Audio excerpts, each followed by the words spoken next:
Каждый ребенок, независимо от своей внешности, имеет право на любовь и заботу. Но, к несчастью, в истории мальчика по имени Максим все сложилось иначе. Реакция его родителей в момент его появления на свет была по-настоящему трагичной. В итоге они оставили его, однако спустя много лет он сам нашел их, и дальнейшие события способны удивить кого угодно. В детстве все мы строим планы и мечтаем о будущем. Алексей и Екатерина не стали исключением. С самого начала их отношений они представляли, какой будет их жизнь. Они грезили о крепкой семье и детях, которые будут радовать глаз окружающих.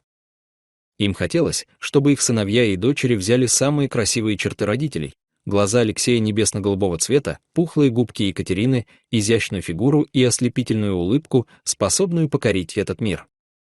Это казалось им само собой разумеющимся, ведь они сами были молоды, привлекательны и привыкли ловить на себе восхищенные взгляды, но за внешней привлекательностью скрывалась непростая реальность.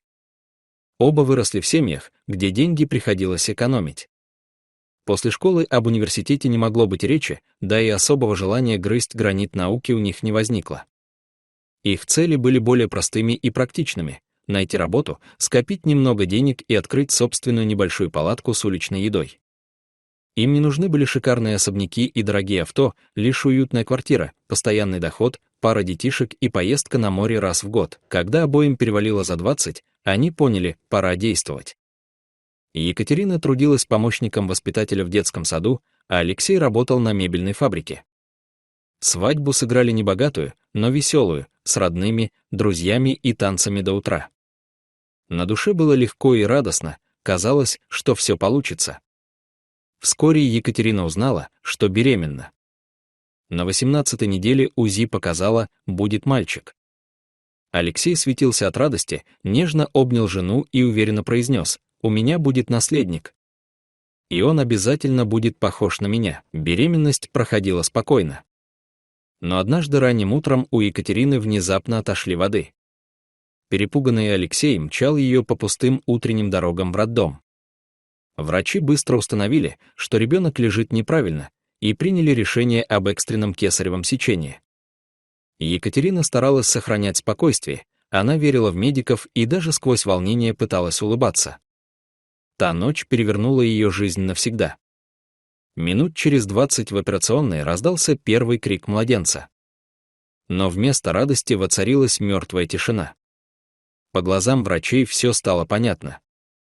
Кто-то из хирургов, не сдержав эмоций, обронил фразу, которая поразила Екатерину в самое сердце: она родила монстра. У мальчика оказался ярко выраженный гипертрофоз, все его тело было покрыто густыми темными волосами. А на спине обнаружился врожденный горб. Когда Екатерине принесли ребенка, она в ужасе отшатнулась. «Нет, это не мой сын. Вы подменили его. Унесите!» Закричала она. Алексей отреагировал еще жестче, набросился на докторов с обвинениями, что они изуродовали малыша, угрожал разборками и жалобами. «Это не может быть мой ребенок. Вы что-то скрываете!» Орал он в коридоре. Медики пытались объяснить, что существуют операции, способные облегчить состояние мальчика, и что у него есть все шансы вырасти и стать счастливым. Но Алексей с Екатериной и слушать не желали. Их грезы об идеальной семье разбились вдребезги. Место радости заняли страх, стыд и злость. Они ночами напролет обсуждали, что скажут люди, как отнесутся знакомые, соседи и коллеги. Как они покажутся на людях с таким ребенком? Что станет с их планами на бизнес и привычным укладом? Мир рушился на глазах, Максим часто болел, врачи назначали дорогие лекарства и постоянные обследования. Усталость, отчаяние и чувство безысходности нарастали с каждым днем. И тогда они приняли чудовищное решение. Темной ночью они собрали вещи сына и отвезли его в дом ребенка. Екатерина, вся дрожа, поцеловала малыша в лобик и разрыдалась. Алексей даже не взглянул на него, просто развернулся и ушел первым. Так мальчик остался один. Максим рос в детском доме. Воспитатели старались окружить его теплом, но никакая чужая забота не способна заменить любовь матери и отца. Он видел, как других детей забирают в семьи, а его снова и снова обходили стороной. Уже в 7 лет он осознавал, его внешность пугает людей. Каждый раз, когда кто-то из друзей уезжал к новым родителям, в его душе что-то надламывалось. И все же судьба сжалилась над ним. Когда ему исполнилось 9, в приют приехали Сергей и Ольга из Казани. Им было уже за 40, своих детей не было, и, увидев Максима, они сразу почувствовали родство.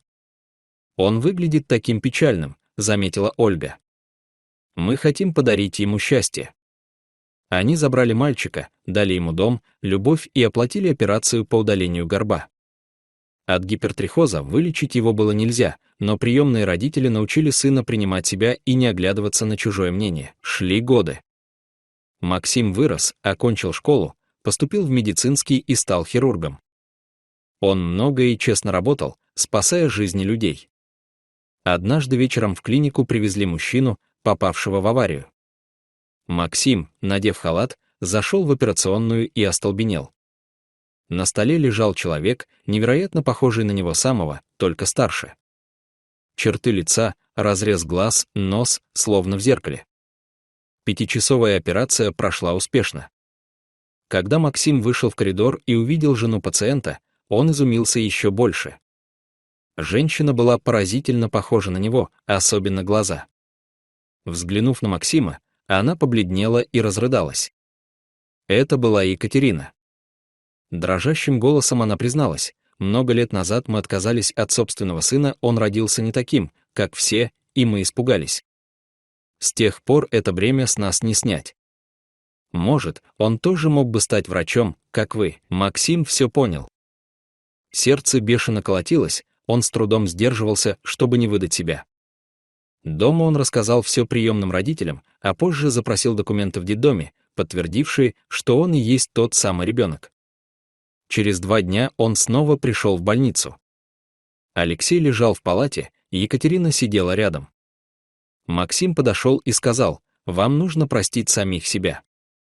Ваш сын вас простил». Он обнял их обоих. По щеке скользнула слеза, но он тут же смахнул ее. Он решил не открывать правду, пусть для них это останется тайной. Он не хотел бередить старые раны. И его жизнь впереди. Дорогие зрители, что вы думаете об этой истории? Поделитесь, пожалуйста, в комментариях. А если вам понравилось это видео, ставьте лайк и подписывайтесь на наш канал. До новых встреч!